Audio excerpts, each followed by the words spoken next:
தமிழரின் பாரம்பரிய திருவிழாவை கொண்டாடுவோம் புத்தாடை பொங்கலோடு. The Chennai silks. Let the celebrations begin. நடிகர் விஷாலுக்கு என்னதான் ஆச்சு அப்படிங்கிறதா பலருடைய கேள்வியாவே இருக்கு. மதகஜ ராஜா படத்தினுடைய ப்ரீ ரிலீஸ் ஈவெண்ட்டுக்கு வந்திருந்த விஷாலால சரியா பேசக்கூட முடியல. அவருடைய கைகளும் பயங்கரமா நடுங்கினதை பார்க்க முடிஞ்சிருந்தது. என்னதான் அங்க ஹோஸ்டா இருந்த டிடி அவருக்கு பயங்கர வைரல் ஃபீவர் இருந்தது, அதனாலதான் அவருக்கு இப்படி இருக்கு அப்படின்னு சொல்லி சமாளிச்சாலுமே நிறைய பேர் அவருக்கு வைரல் ஃபீவர்னால தான் இப்படி இருக்கா, இல்ல அவருக்கு வேற எதுவும் சிக்கல்கள் இருக்கா அப்படின்னு சோஷியல் மீடியால அவருடைய ஃபேன்ஸுமே பல கேள்விகளை எழுப்பிக்கிட்டு வந்துட்டு இருக்காங்க. உண்மையாவே வைரல் ஃபீவர்னால தான் விஷாலுடைய கைகள் அந்த ஈவெண்ட்ல நடுங்குச்சா, அவருடைய குரலுமே அவருடைய பேச்சுமே தெளிவான பேச்சா இல்லையா அப்படிங்கிறத இந்த வீடியோல பார்க்கலாம். விஷாலுடைய உடல்நிலை இப்படி ஆனதுக்கு சில காரணங்களும் சொல்லப்பட்டுக்கிட்டு இருக்கு. இதுல முதல் காரணமா சொல்லப்படுறது என்ன அப்படின்னா, அவன் இவன் படம் தான், அதுல நடிச்சதுனால தான் அவருக்கு மேஜரா இந்த மாதிரியான இஷ்யூஸ் வந்தது அப்படின்னு சொல்லப்படுது. ஏன்னா அவன் இவன் படத்துல அந்த கேரக்டருக்கு நடிக்கும்போது அவருடைய கண்கள் மாறு கண்கள் வச்ச மாதிரியான ஒரு கேரக்டர்ல தான் அவர் நடிச்சிருந்தாரு. அதுவும் அந்த டைம்ல என்ன அப்படின்னா, இயக்குனர் பாலாவுடைய படம் அப்படின்னா எந்த நடிகரும் எந்த மாதிரியான கேரக்டர்ஸும் ஏற்று எந்த மாதிரியான ஒரு காஸ்டியூம்ஸா இருக்கட்டும், அவர் என்ன சொல்றாரோ அதை செய்யலாம் அப்படிங்கிற ஒரு முடிவுல இருந்து பல நடிகர்கள் பாலாவுடைய படத்தில் நடிச்சிட மாட்டோமா அப்படின்னு இருந்த காலமும் இருந்தது. ஸோ அப்படி அவன் இவன் படத்துல விஷால் நடிச்சப்போ அந்த மாறுக்கண்ணால கிட்டத்தட்ட ஒரு 70 நாட்கள் ஷூட் போயிருக்கு. அவ்வளோ நாட்கள் ஷூட் போனதுனால அந்த மாறுக்கண் அப்படியே வச்சு நடிச்சதுனால அவருக்கு பின் நாட்கள்ல பெரிய அளவுல பாதிப்புகளை கொடுத்ததா சொல்லப்படுது. ஏன் சொல்லப்போனா, இப்போ வடகான் படத்துக்காக டைரக்டர் பாலா இன்டர்வியூஸ் கொடுக்கும் போதும் அதுலயும் அவரே மென்ஷன் பண்ணியிருக்காரு, அந்த படத்துல விஷால் அந்த மாதிரி மார்க்கன் வச்சு நடிச்சதுனால இப்போ வரைக்கும் அவருக்கு அதோடைய எஃபெக்ட் இருந்துகிட்டு தான் இருக்கு அப்படின்னு சொல்லியிருக்காரு.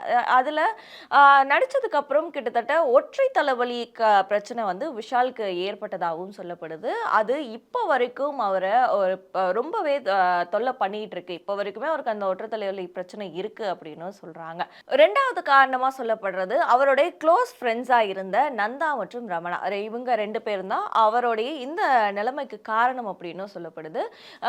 நந்தா அண்ட் ரமணாவுடைய இன்ட்ரடக்ஷன் விஷாலுக்கு எப்போ கிடைக்குது அப்படின்னா, விஷால் படங்கள்ல தொடர்ந்து நடிச்சுக்கிட்டு வரும்போது அவர் நடிகர் சங்கத்துல உள்ள வர்றதுக்கு அந்த தேர்தலில் நின்று பெரிய அளவுல வெற்றியை பெறுறாரு. நடிகர் சங்க தேர்தலில் அவர் உள்ள வந்து அந்த பதவியை பிடிக்கணும் அப்படிங்கிறதுக்கு அவருக்கு ஒரு எண்ணம் வர்றதுக்கு காரணமே சின்ன வயசுல விஷாலுடைய அப்பா சரத்குமாரனுடைய படங்கள் நிறைய தயாரிச்சிருக்காரு. ஸோ அந்த சில படங்கள் தயாரிச்சதுல அவங்களுக்குள்ள ஏற்பட்ட பிரச்சனைகளை பார்த்து வளர்ந்த விஷாலுக்கு பழி தீர்க்கணும் அப்படிங்கிற ஒரு எண்ணம் வந்ததாகவும் சொல்லப்படுது. ஸோ அப்படி வரும்போது தான் அவர் நடிகர் சங்கத்துக்குள்ள எப்படியாவது சரத்குமார் என்ற ராதாரவி டீமை தோற்கடிச்சு உள்ள வரணும், இவங்களுடைய டீம் உள்ள வரணும் அப்படின்னு சொல்லி ஒரு தீர்மானத்தோட தான் அவர் நடிகர் சங்கத்துக்குள்ள வராரு. ஸோ அப்படி நடிகர் சங்கத்துக்குள்ள வந்ததுக்கு அப்புறம் அவருக்கு உண்டான நட்பு தான் நடிகர் ரமணா மற்றும் நந்தாவினுடைய நட்பும் கூட. நடிகர் சங்க தேர்தலில் விஷால் வெற்றி பெறதுக்கு காரணமா இருந்ததே ஜே.கே. ரித்தீஷ் தான். ஜே.கே. ரித்தீஷ் என்ன பண்றாரு அப்படின்னா,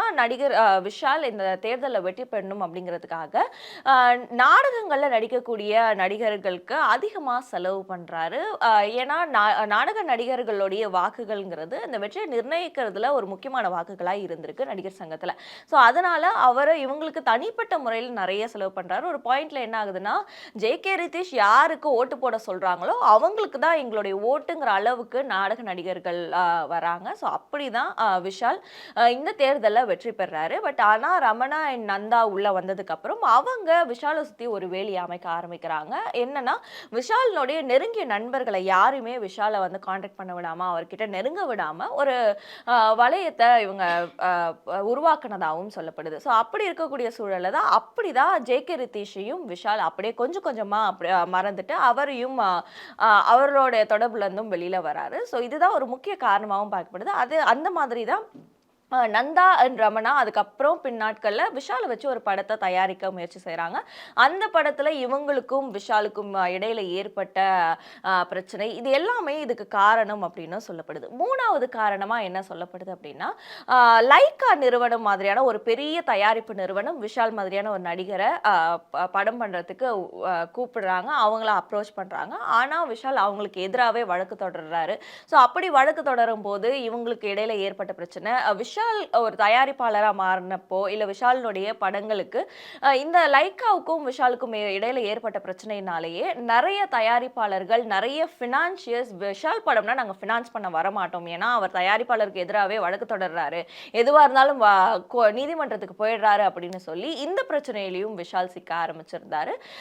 இது இல்லாம 4வது முக்கிய காரணமா என்ன சொல்லப்படுது அப்படின்னா, இயக்குனர் மிஷ்கினுக்கும் விஷாலுக்கும் இடையில ஏற்பட்ட பிரச்சனை. இயக்குனர் மிஷ்கினுக்கும் விஷாலுக்கும் இடையில எவ்வளோ பெரிய பிரச்சனைகள், பொது மேடைகளே 2 பேரும் தாக்கி பேசிக்கிட்ட சம்பவங்கள் எல்லாமே நிகழ்ந்திருக்கு. துப்பறிவாளன் 2 படத்தினுடைய ஃபர்ஸ்ட் ஸ்கெடியூல் ஷூட்டுக்கு லண்டன் போறாங்க.